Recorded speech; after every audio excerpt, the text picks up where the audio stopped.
Hello everyone, this is Aman Pirkar from Guru Nanak Dev University and I'm a legal intern at Lex and Company.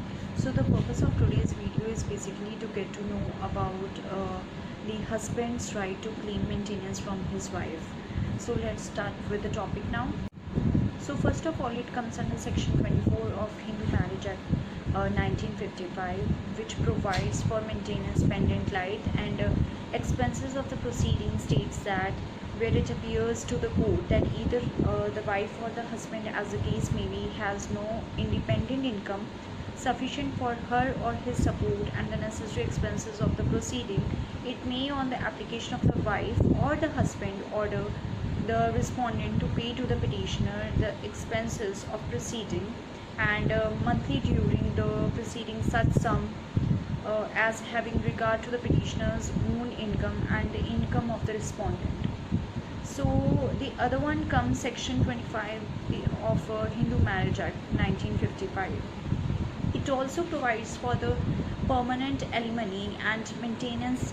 States that the court may, on an application made to it by either the wife or the husband, order that the respondent shall pay to the applicant for her or his maintenance and support such gross sum or such monthly or periodical sum having regard to the respondent's own income and other property, if any, the income and other party of the applicant. So let's talk about what are the circumstances in which husband is entitled to get maintenance. So first of all, there's a case regarding this, that is Kamalendra Savarkar versus Kamalendra, that is son of Rajar. It is a case of Bombay High Court. So in this case, the Bombay High Court took the question as to under what circumstances a husband is entitled to get maintenance under section 24 of the act.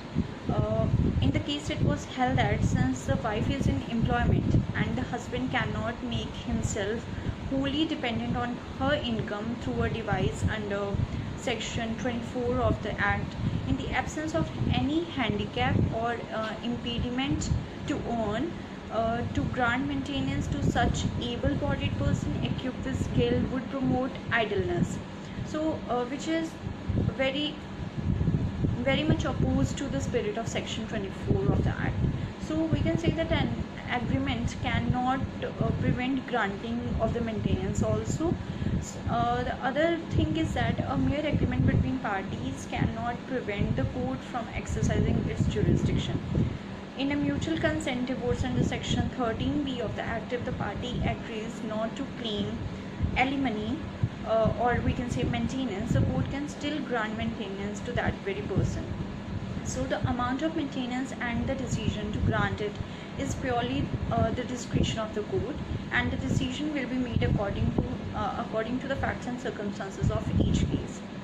So also we can say that the reasonable claims and needs of the husband must be there. That is, the husband must have some reasonable claims or needs.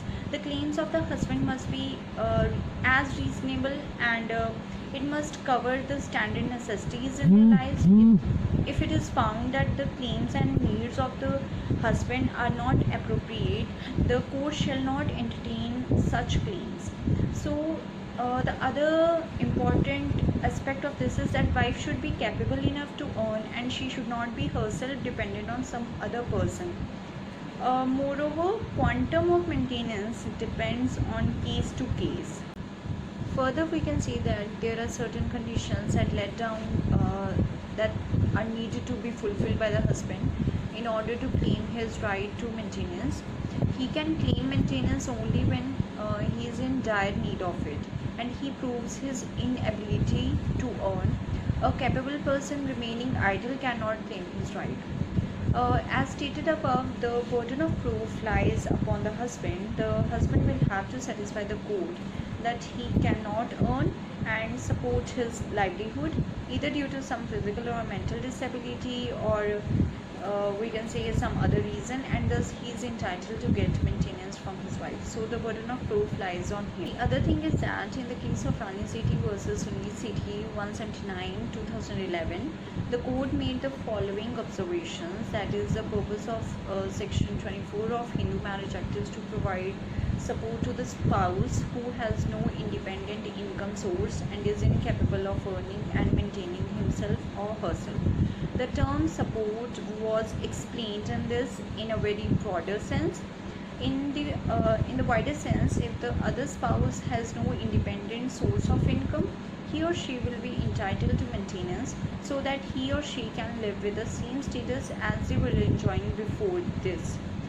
So thus the purpose of section 24 of the act is that if the wife or the husband does not have a good income source or preceding expenses, the other spouse is obligated to provide maintenance to his or her spouse and for the preceding expenses to have equity between them. So we can see that maintenance law is a gender equal law under the Hindu Marriage Act, as it provides the right to maintenance to both husband and wife. However, other laws only give this right to wives, and therefore there have been petitions filed against other laws such as section 125 of CRPC in the Supreme Court, claiming it to be gender biased. So we can see that this thing is a gender neutral stuff. So that's it for today, guys. So if you like this video, put a thumbs up on this video and kindly like and subscribe to the channel Let's Click. And also, this video does not solicit any promotion or advertisement as per the guidelines of the Bar Council of India. It is for the education purpose only.